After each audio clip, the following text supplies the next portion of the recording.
Hello friends, welcome to my YouTube channel DP Educare. दोस्तों, आज हम लोग साइंस के अंतर्गत मानव रोग पढ़ रहे थे और आज का ये दूसरा लेक्चर आपके लिए बहुत इम्पॉर्टेंट होने वाला है, इसलिए पूरा लेक्चर आप लोग ज़रूर देखें और इसको समझें। आज हम पढ़ेंगे कि वायरस से यानी विषाणु से कौन कौन से मानव रोग होते हैं। इससे पहले वाले हम लोगों ने जीवाणु यानी बैक्टीरिया से, कवक से होने वाले पढ़े थे, इसमें विषाणु से, और देखेंगे कुछ और महत्वपूर्ण चीज़ें जो परीक्षा की दृष्टि से बहुत उपयोगी हैं। और आप लोग एक टेलीग्राम चैनल हमारा जरूर ज्वाइन कर लीजिएगा, डीपी एडुकेयर के नाम से ही है टेलीग्राम चैनल, जहां पर आपको डेली करंट के 10 क्वेश्चन दिए जाते हैं निःशुल्क। उसमें हिंदी इंग्लिश दोनों में रहता है, प्लस एक्सप्लेनेशन भी आपका रहेगा। डीपी एडुकेयर, ठीक है, जिस नाम से यूट्यूब चैनल है उसी नाम से टेलीग्राम चैनल भी है, उसे आप लोग ज्वाइन कर लें। वहाँ पर आपको बहुत सारी अध्ययन सामग्री भी मिल जाएगी, जो भी न्यूज अपडेट होती है वो भी हम शेयर कर देते हैं, ठीक है। आरओ के लिए, बीओ के लिए, पीसेस के लिए बैच चल रहे हैं। पीडीएफ वगैरह नोट्स आपको चाहिए हो तो आप लोग संपर्क कर सकते हैं। पूरा कंप्लीट स्टडी मटेरियल घर बैठे आपको जो है पीडीएफ के रूप में मिल जाएगा। इससे आप तैयारी कर सकते हैं बढ़िया से। आपको कहीं कोचिंग करने की आवश्यकता नहीं रह जाएगी, किसी से पूछने की, कोई किताबें आपको नहीं लेनी है, एनसीईआरटी नहीं लेनी है। पूरा कंप्लीट स्टडी मटेरियल आपको पीडीएफ में आपको हम प्रोवाइड कर देंगे, ठीक है। ये नंबर है 6393350769, इस पर आप लोग संपर्क कर सकते हैं। चलिए शुरुआत करें हम लोग फिर आज के लेक्चर की। तो वायरस यानी कि विषाणु से कौन कौन से रोग होते हैं।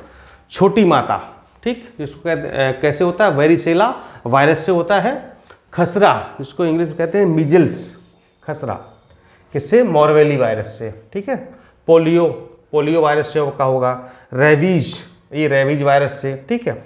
चेचक, वेरियोला वायरस से का होगा। जननांग हर्पिस, ये हर्पिस वायरस से, ठीक है। ये सारे प्रश्न आपके परीक्षा में पूछे हुए हैं, इसलिए बहुत ही केयरफुली आपको इनको समझना है, याद करना है, नोट्स बनाना है, ठीक है।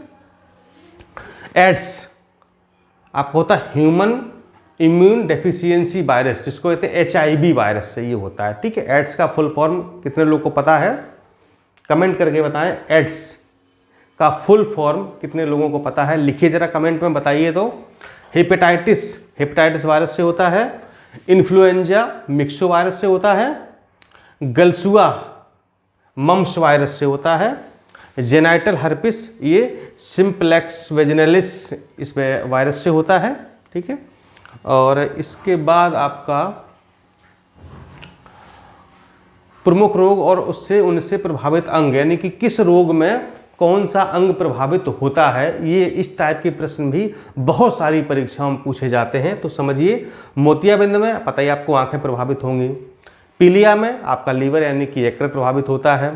टाइफाइड में आंत प्रभावित होती है।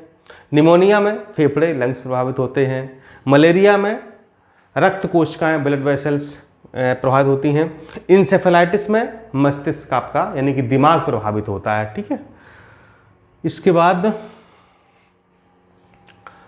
हाँ, ल्यूकेमिया में बोन मैरो यानी कि अस्थमज्जा, ठीक है, जो जिससे हम कहते हैं श्वेत रक्तता या कैंसर जिसको कह लें, तो बोन मैरो यानी कि अस्थमज्जा प्रभावित होती है।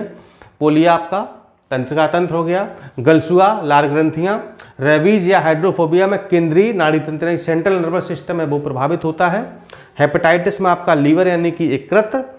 और पीत ज्वर में या फिर डेंगू बुखार में तंत्रिका तंत्र। डिप्थीरिया में आपका श्वसन नली प्रभावित होता है। इसके बाद गोनोरिया में मूत्र मार्ग, चूंकि जननांग से संबंधित रोग है। कुष्ठ रोग में या कोढ़ में तंत्रिका तंत्र या त्वचा इफेक्ट करती है। पेचिस में बड़ी आंत, कालाजार में अस्थि मज्जा, और फाइलेरिया में आपका पैर यानी कि फाइलेरिया नहीं, जिसको हम बोलते हैं हाथी पाँव, पैर एकदम से मोटा हो जाता है, उसे कहते हैं हाथी पाँव या इंग्लिश में कहते हैं फाइलेरिया। इसके बाद कुछ महत्वपूर्ण तथ्य हैं, जिस तरीके से मैंने पहले आपको बताए थे, तो ये भी देख लेते हैं महत्वपूर्ण तथ्य। पैथोजीन जो सामान्य जुकाम के लिए उत्तरदायी हैं, किसके द्वारा फैलता है, राइनो वायरस। जिससे सर्दी कोल्ड जुकाम हो जाता है, किससे होता है, राइनो वायरस से होता है, परीक्षा में पूछा गया है। जल में पाए जाने वाले किन प्रदूषकों से छोटी माता रोग हो जाता है, तो मिथाइल मरकरी, ठीक, छोटी माता जो रोग होता है तो मिथाइल मरकरी की वजह से हो जाता है। अगर जल में ही उपस्थित है तो ये छोटी माता रोग हो सकता है। चेचक के टीके का आविष्कार किसने किया था, एडवर्ड जेनर ने किया था, पता ही होगा आपको। भारत को चेचक मुक्त कब घोषित किया गया, 1977 में, ध्यान रखिएगा। किस रोग को एंटीबायोटिक्स द्वारा ठीक नहीं किया जा सकता है? वो आपका खसरा, कितनी भी एंटीबायोटिक दे लीजिए नहीं सही होगा। इम्यूनोलॉजिक जनक कौन है? एडवर्ड जेनर है। इसके बाद आपका आता है पोलियो के टीके खोज किसने की थी? जोनास सॉल्क ने की थी। कब की थी? 1952 में। ठीक। साल्क टीका किस अव्याधि से संबंधित है? पोलियो से। वही ये साल उन्हीं के नाम पे जो जोनास सॉल्क ने पोलियो का टीका, तो साल्क टीका ही उसका नाम रख दिया गया पोलियो के लिए। जल से भय किस रोग का लक्षण है? रेबीज से या हाइड्रोफोबिया। हाइड्रोफोबिया क्या होता है? रेबीज का विषाणु, यानी कि इसमें जो है जब कुत्ता काट लेता है तो रेबीज का विषाणु अंदर चला जाता है तो आदमी जो है जल से डरने लगता है, इसको हाइड्रोफोबिया कहते हैं। मस्तिष्क तथा मेरुरज्जु पर चढ़ी झिल्ली में सूजन आ जाने से होने वाला रोग कौन सा है? मेनिंजाइटिस। ठीक, जिसको हम जो है दिमागी बुखार भी कहते हैं। तो हमारे जो दिमाग में मस्तिष्क होता है वहाँ पर एक झिल्ली होती है, तो वो झिल्ली में सूजन आ जाती है तो मेनिंजाइटिस, जिसको दिमागी बुखार कहते हैं।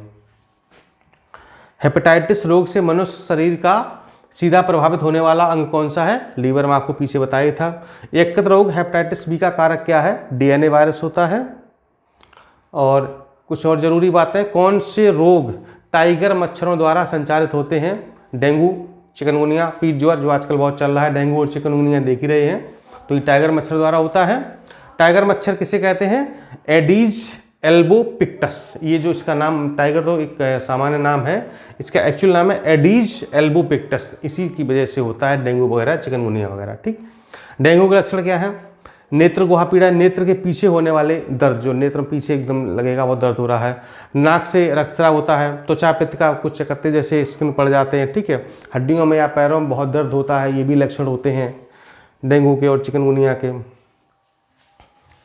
जीका वायरस के संबंध देख लेते हैं। उष्ण कटिबंधीय प्रदेशों में जीका वायरस रोग उसी मच्छर द्वारा संचरित होता है जिससे डेंगू संचरित होता है। ठीक। जीका वायरस का वाहक कौन होता है? एडिज एजिप्टी मच्छर होता है। जापानी एन्सेफेलाइटिस का वाहक क्या होता है? क्यूलेक्स मच्छर, जिसको क्यूलेक्स टिटी न्यूरिंग्स भी कहते हैं। और AIDS यानी कि एड्स किस रोग का संक्षिप्त रूप है? Acquired immunodeficiency syndrome. ठीक है, ये एड्स का फुल फॉर्म है, एक्वायर्ड इम्यूनोडेफिशिएंसी सिंड्रोम, जो मैंने आपसे इससे पहले पूछा था। आप मिला लीजिए कितने लोगों ने सही इसको लिखा था, कितने ने गलत लिखा था। ठीक है। एड्स के लिए उत्तरदायी विषाणु कौन सा है? रेट्रोवायरस है। ठीक है, या फिर इसको मैं HIV वायरस कहते हैं। एलिसा परीक्षण किसके लिए किया जाता है? एड्स की जांच के लिए। ठीक। एलिसा का फुल फॉर्म क्या बताइए?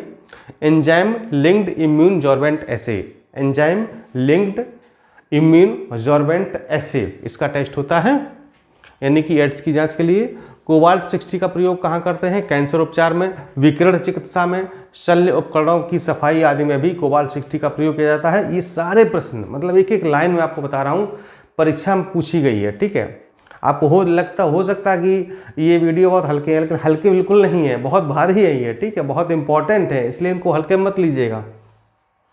फास्फोरस 32 रक्त कैंसर, ब्लड कैंसर का उपचार किया जाता है। सोडियम 24 परिसंचरण तंत्र में रक्त के थक्के का पता लगाना हो। आयोडीन 125 का इस्तेमाल आंख कैंसर का उपचार करना हो। आर्सेनिक 74 ट्यूमर की खोज के लिए। ठीक है, तो ये जो है वो मैंने आपको बताया, बहुत ही इंपॉर्टेंट चीज़ें हैं। ये साइंस की दूसरा लेक्चर था, ये मानव रोग से संबंधित। एक लेक्चर और आपको देंगे हम, मानव रोग वाला पूरा चैप्टर खत्म। ठीक है, तो इसी तरीके से मैंने साइंस में भी काफ़ी चीज़ें आपको पहले भी पढ़ा दी हैं। ठीक, पॉलिटी में, हिस्ट्री में जो अगर पढ़ा ही रहे हैं तो धीरे धीरे पढ़ते रहिए, बाकी अपने स्तर से आप पढ़ाई करते रहिए। और ईश्वर ने चाहा तो इस बार आप जरूर सफल होंगे। 2023 में जो वैकेंसी आएगी RO की, PCS की, तो निश्चित रूप से आपको सफलता मिलेगी, ऐसी मेरी कामना है। ईश्वर से प्रार्थना करते हैं कि आप जल्दी से सफल हों, अधिकारी बना, और मुझे लड्डू खिलाने आए तो बस मैं तो इतने में प्रसन्न हो जाऊंगा। ठीक, चलिए फिर मिलता हूँ नेक्स्ट वीडियो में। नमस्कार।